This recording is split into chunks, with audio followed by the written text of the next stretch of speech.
Imam Ali peace be upon him says that the essence of asceticism mentioned in the Quran is hidden in 2 points. One is that when something leaves your hand you should not grieve over it, and the second is that when something comes to you you should not become arrogant over it. This wisdom is a deep reminder of the reality of this world and the relationship of human beings with material possessions. It is a philosophy that teaches detachment, balance, humility and patience, and it contains within it a complete way of life that can bring peace to the heart and soul if one reflects and acts upon it.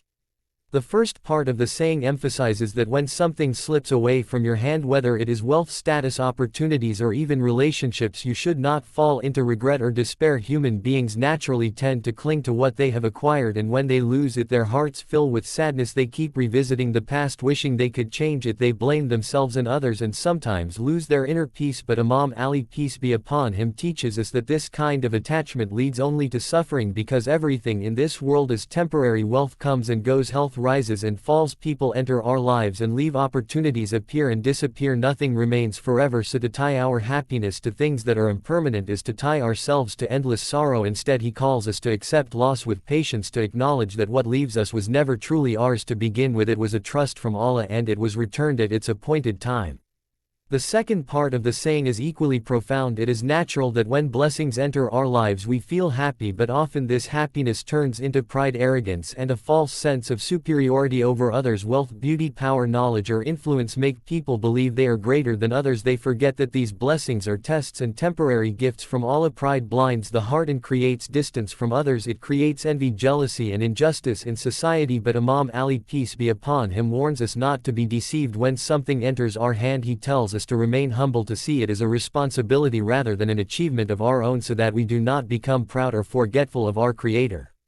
These two principles together form the essence of true freedom. They teach us not to be slaves of our desires or victims of our circumstances. The one who does not grieve over loss and does not boast over gain is truly at peace, because neither loss nor gain controls his heart. Such a person lives with gratitude when blessings are present and with patience when blessings are taken away. They do not measure their worth by possessions but by their character and faith. This is why Imam Ali peace be upon him connects these teachings to the essence of Zuhd, asceticism in the Quran. For Zuhd does not mean to abandon the world completely or to live in misery. Rather, it means to place the world in your hand, not in your heart. It means to use blessings without becoming owned by them and to face hardships without being broken by them.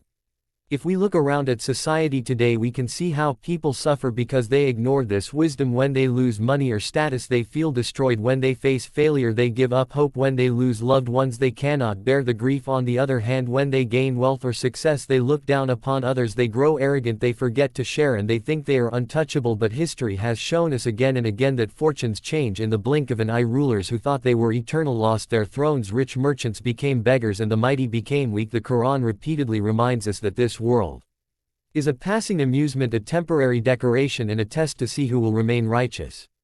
Imam Ali peace be upon him was himself an embodiment of this wisdom. Despite being the leader of a great community, he lived simply. He ate plain food, he wore modest clothes, he never felt sorrow over what he did not have, and he never felt pride over what was in his possession. He would remind people that the real wealth is contentment and that true poverty is greed. This attitude gave him unshakable strength in times of difficulty and unmatched humility in times of victory. His words continue to guide people who seek balance between spiritual life and worldly responsibilities. If a person applies this teaching in daily life, their approach to success and failure will change completely. For example, when they lose a job or a business opportunity, instead of drowning in despair, they will remember that sustenance comes from Allah and that new doors will open. They will not let their self-worth be destroyed by temporary setbacks, and when they achieve success, they will not become boastful. Instead, they will be grateful. They will use their blessings to help others. They will stay grounded and remember that just as easily as things came, they can be taken away. This balance creates stability and inner peace.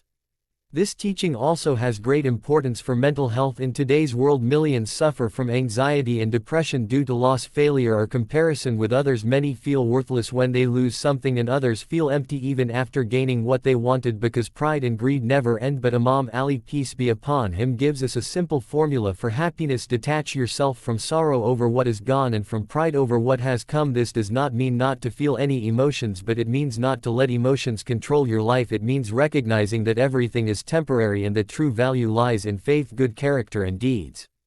In relationships, this wisdom also applies when someone leaves you through separation or death. It is natural to feel sadness, but Imam Ali, peace be upon him, reminds us not to drown in it, for every soul belongs to Allah and returns to Him. And when someone enters your life and brings joy, companionship or love, do not become arrogant or careless. Instead, treat it as a trust and honor it without letting it make you proud or selfish. This way relationships remain healthy, balanced and free of destructive attachment. In the end, the teaching of Imam Ali, peace be upon him, is not only about material possessions, it is about life itself. Everything we experience is either coming into our hands or leaving our hands. Time itself enters and leaves our lives. Opportunities, health, friendships, youth, energy, all are temporary guests. The wise person welcomes them without arrogance and lets them go without despair. They live in the moment with gratitude, patience and humility. This is the essence of spiritual strength and the key to eternal success.